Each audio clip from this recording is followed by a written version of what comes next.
Este é o teste número 1 do meu próprio jogo personalizado de SNES. Em 3, 2, 1. Sim, sou eu. Você provavelmente está se perguntando como cheguei aqui. Em 1983, a Nintendo lançou o Nintendo Entertainment System original, mas não foi a tecnologia dentro desta caixa que o tornou tão bom. Mesmo naquela época, a CPU usada não era de ponta. Mas hoje seria difícil encontrar um console cujos jogos sejam remotamente comparáveis. São literalmente clássicos atrás de clássicos. E a razão pela qual esses jogos são tão bons se resume a este pequeno adesivo infame, o selo oficial de qualidade da Nintendo. Bem, na verdade, é o processo exaustivo de enviar seu jogo para a Nintendo para que eles o escrutinem, higienizem e colhem o adesivo que fez com que não fosse qualquer desenvolvedor de software desonesto que pudesse escrever um jogo e publicá-lo para o NES. Quer dizer, legalmente, não havia nada que impedisse alguém de fazer seu próprio jogo de NES. Só que, na maioria das vezes, a fabricação dos cartuchos era feita pela própria Nintendo. Mas você sempre pode fazer o seu próprio, desde que consiga seus próprios chips de bloqueio e mapeamento da Nintendo. Mas mesmo que você jogue bola com a Nintendo e tenha seu jogo aprovado, é melhor torcer para que você peça a quantidade certa de cartuchos para não perder vendas potenciais ou acabar com 20.000 cópias de Nuts and Milk e Storage. Em 1991, com o lançamento do Super Nintendo Entertainment System, a Nintendo estava oferecendo um suporte decente para desenvolvedores terceirizados, fornecendo tudo, desde kits de desenvolvimento SNES adequados, compiladores, documentação do sistema e um processo de envio de jogos bem documentado. Claro, esses materiais eram distribuídos apenas para desenvolvedores de jogos pré-aprovados. Então, ainda não havia como um desenvolvedor independente fazer seu próprio jogo até que houvesse um vazamento. Este é o manual de desenvolvimento do SNES, uma parte guia técnico e de programação do SNES, uma parte tutorial sobre como enviar seu jogo para a Nintendo. Agora, isso não é novidade, já vazou há décadas, mas é absolutamente fascinante ler sobre todas as regras que a Nintendo estabeleceu para os jogos. Desde as pequenas coisas como não mencionar o território do SNES ou ter que enviar o binário do jogo para o Nintendo Note em um drive de disquete MS dos 3,5 junto com um manual de instruções completo e uma fita VHS do jogo inteiro sendo jogado, sem cortes de vídeo e sem cheats permitidos. Então, o que realmente é preciso para fazer um jogo de SNES? Desde entender o hardware até gerar uma ideia de jogo, aprender a desenhar, programar a coisa toda e montá-la, criar um conjunto de ferramentas personalizadas para acelerar o desenvolvimento, fazer gráficos 3D pré-renderizados, testar o jogo até que ele realmente pareça divertido e, finalmente, produzir um cartucho de jogo de SNES personalizado, enviá-lo para a Nintendo, vender 1 milhão de cópias e aparecer na capa da Nintendo Power. Parece um projeto duplo para mim.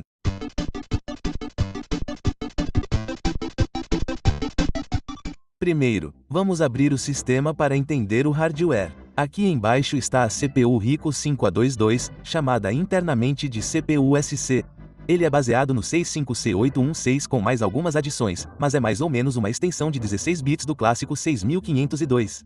Na verdade, essa CPU começa no modo de emulação 6502, bem parecido com outra família de CPU que conheço. Mas o SNES não é compatível com o NES, embora o SNES tenha acesso a 128 KB de RAM de trabalho, uma grande diferença em comparação com os 2 KB do NES.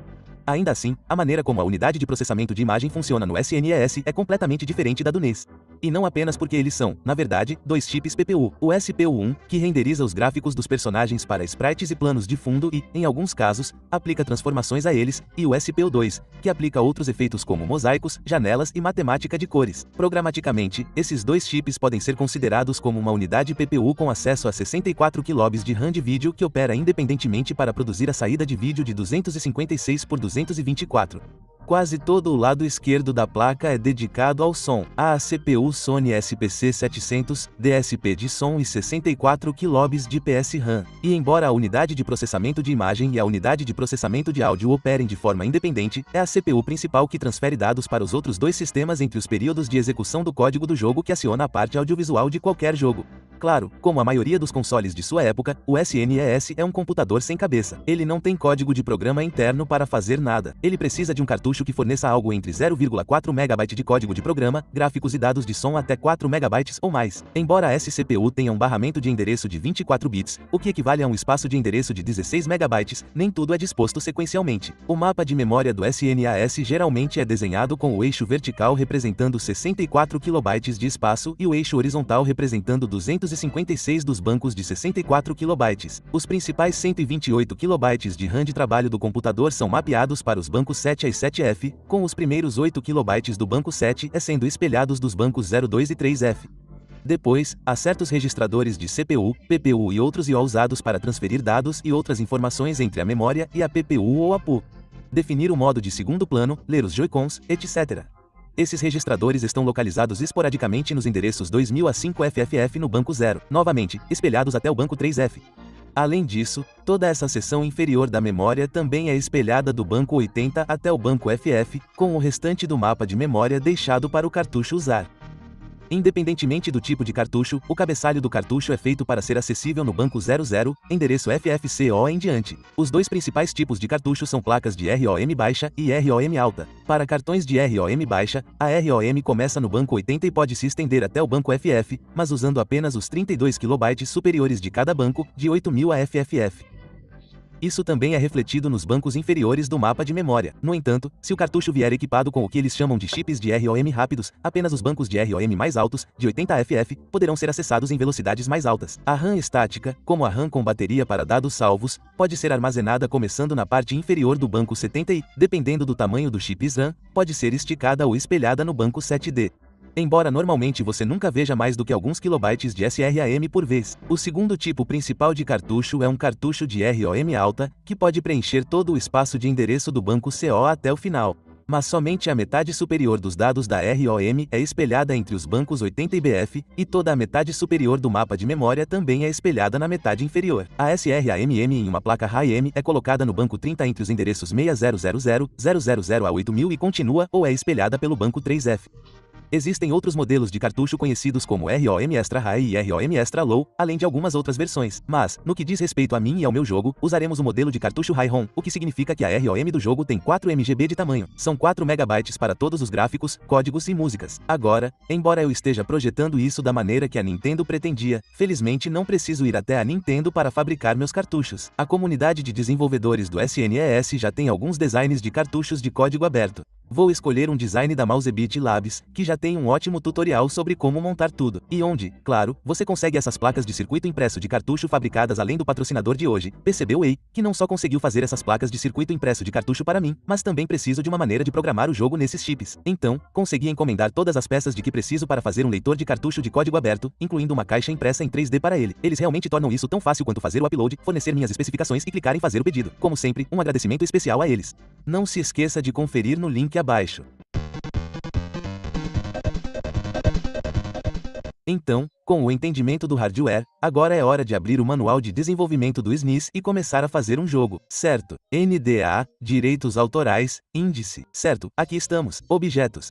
Isso é o que o SNES chama de sprites, o conjunto independente de pixels que podem se mover livremente pela tela. O manual também observa especificamente que se a imagem do objeto for substituída ao mesmo tempo em que ele se move, podem ocorrer efeitos de animação.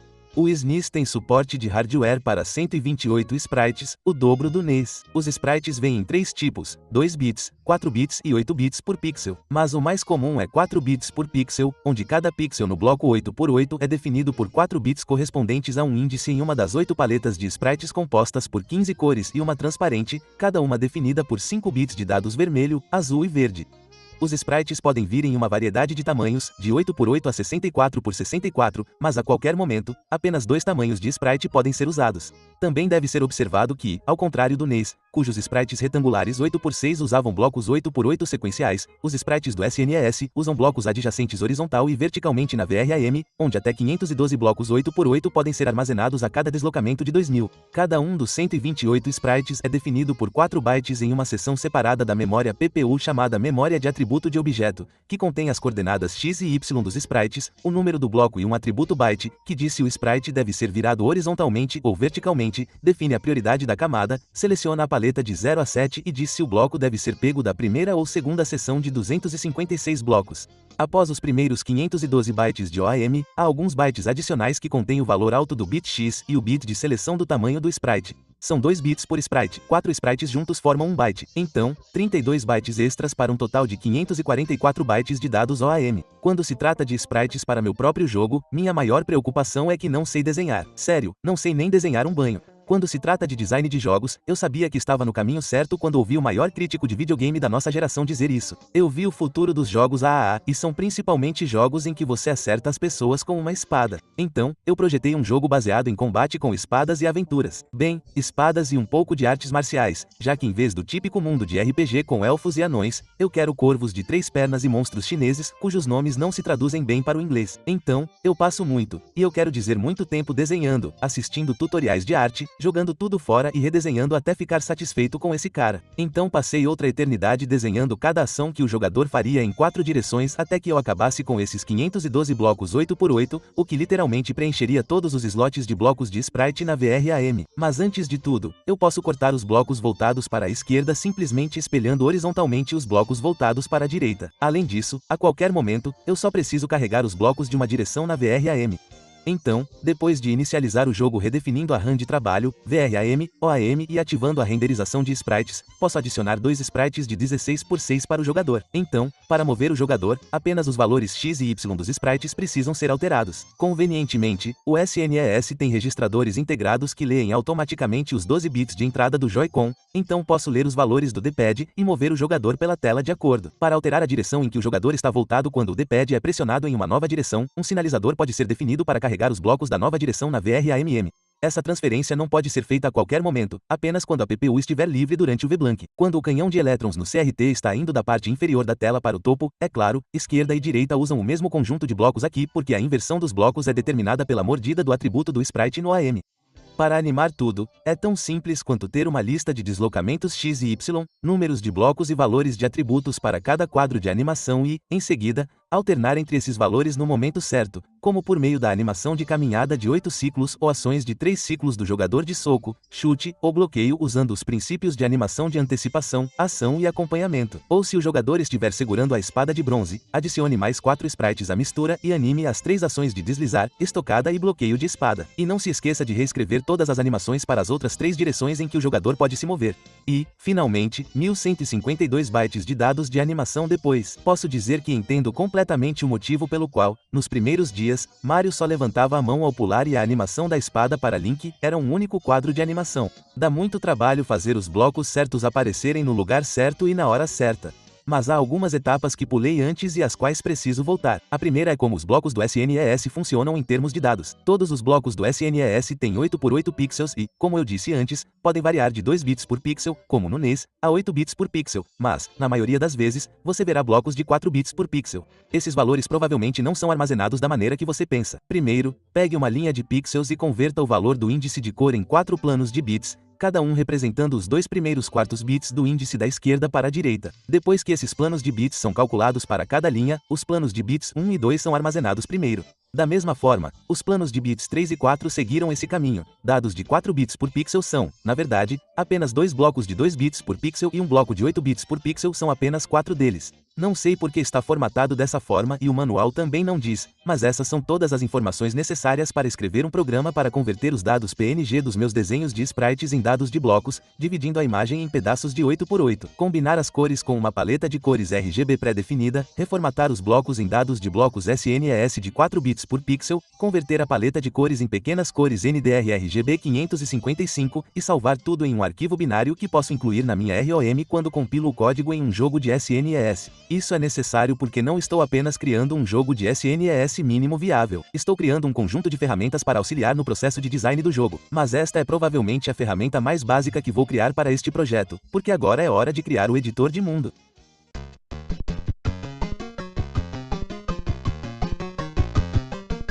Antes disso, é necessário entender como os planos de fundo do SNES funcionam. Ok, espere. Sei que todos nós assistimos a 1 milhão de vídeos sobre planos de fundo do SNES, então não vou entediá-lo com os detalhes. Na verdade, você não precisa saber nada além do que está neste gráfico aqui do Wiki, que mostra quais modos de plano de fundo suportam qual tipo de blocos de cor. Então, para a maior parte do jogo, usarei o modo clássico 1, que permite uma camada para o fundo do mundo, uma para o HUD e uma para o texto de sobreposição, já que a terceira camada é limitada a apenas 4 blocos coloridos. Mas, independentemente de quantas cores a camada suporta, cada mapa de blocos, exceto o do modo 7, tem o mesmo tamanho. 2 KB de dados de bloco, uma palavra por bloco cobrindo uma área de bloco de 32 por 32, definindo a seleção de blocos de 0 a 1023.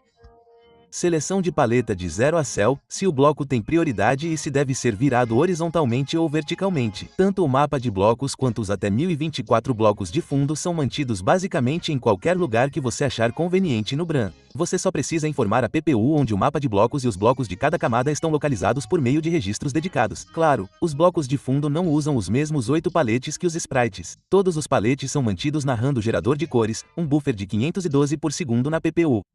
Lembre-se de que a primeira cor em cada paleta representa transparência, exceto a primeira paleta de fundo, onde define a cor de fundo universal. Na verdade, há muito mais para trabalhar com fundos, mas essas são informações suficientes para começar a criar o editor de mundo. Depois de criar alguns blocos de fundo 4BP usando a ferramenta de blocos Python, posso criar uma nova página da web e, em seguida, usar JavaScript para importar o arquivo binário de blocos do SNIS e redesenhar todos os gráficos na tela. Esta caixa de ferramentas me permite alterar a paleta, a orientação e a prioridade dos blocos. Portanto, tudo o que preciso fazer é selecionar qualquer área do mapa mundi de 48 por 32 na parte superior. Em seguida, à esquerda, posso pintar os blocos conforme necessário. Cada área do mapa é uma tela de 32 por 28 com blocos de 8 por 8, mas isso pode ser reduzido.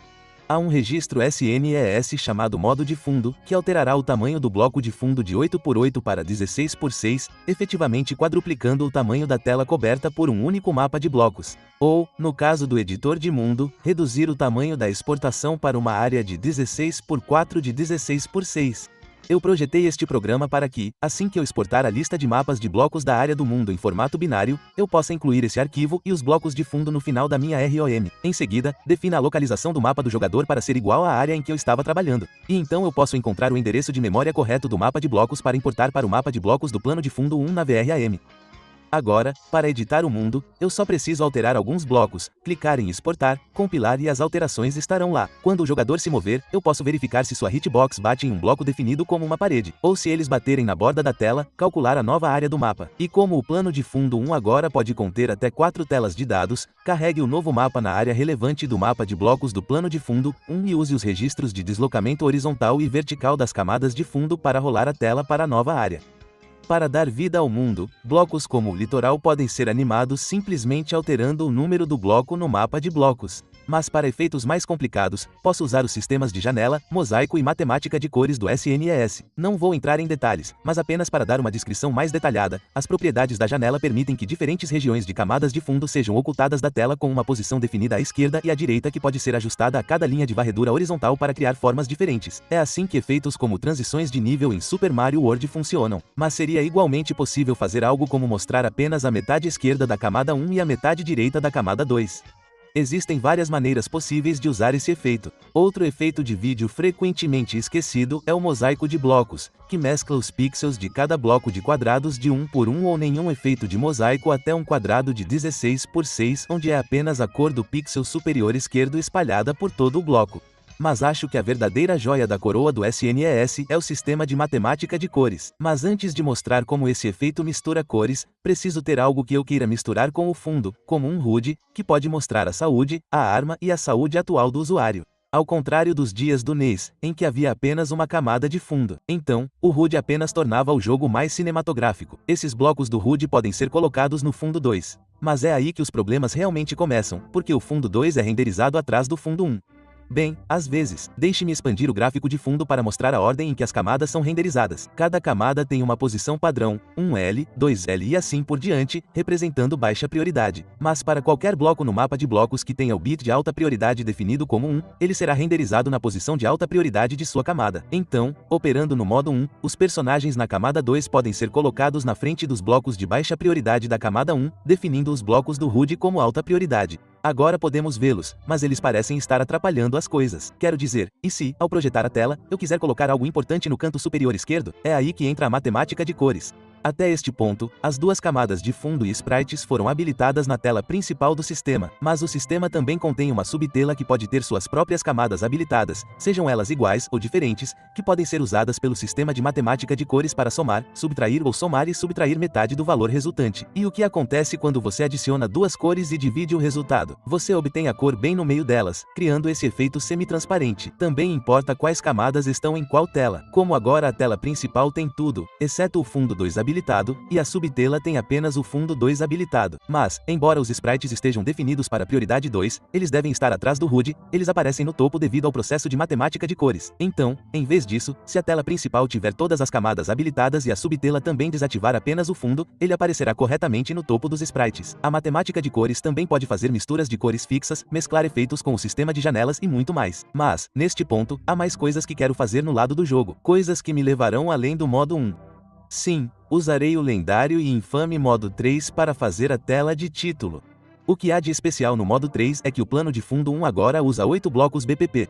São 256 cores por pixel em cada bloco, portanto, toda a paleta está disponível. Agora, claro, isso significa que a área de blocos de 32 por 28 para a tela ocupa quase toda a VRAM, mas veja isso. É basicamente uma imagem de baixa resolução. Além disso, tem um pequeno espaço sobrando após o mapa de blocos para armazenar alguns sprites. E quero fazer algo realmente especial para a tela de título, o que só pode significar uma coisa para um jogo de SNES. Gráficos pré-renderizados. Encontrei esta digitalização de uma foca online, importei-a para o Blender, dei-lhe uma textura Jade e fiz com que girasse, e depois usei outro script Python para redimensionar e combinar as imagens numa única imagem para processar em peças de SNES. Os 60 KB de dados de peças resultantes podem ser incluídos na ROM, mas como não há 60 KB de espaço na VRAM, só posso importar duas peças de 64 por 64 de cada vez. Mas, tal como antes, posso trocá-las quando necessário. O que é realmente fixe é que este é um único sprite de 64 por 64 pixels, que é acompanhado acima pelo nome do jogo Zero Star.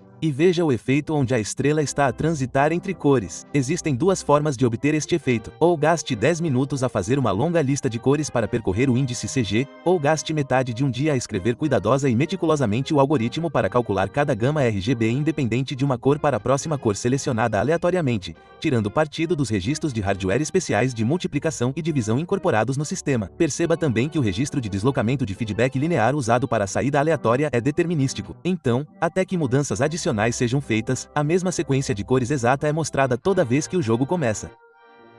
Mas ei, esse selo 3D ainda é muito legal. Então, estou verificando o calendário e não há como terminar isso até o final do ano. Bem, talvez até o final deste ano, porque já é janeiro, mas eu não estava planejando terminar o jogo inteiro agora de qualquer maneira. O mapa em si é de uma escala semelhante à de Linked to the Past.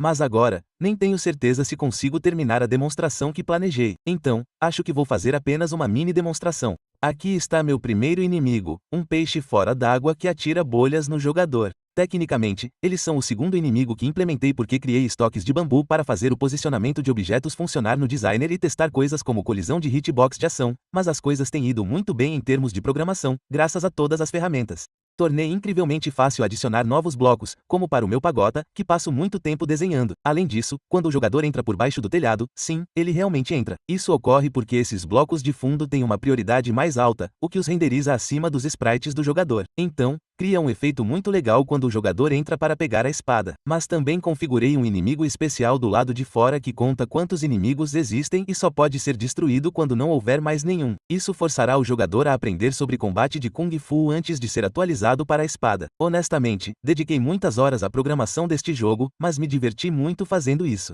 E quanto ao resto da mini demonstração, isso fica como um exercício para o leitor.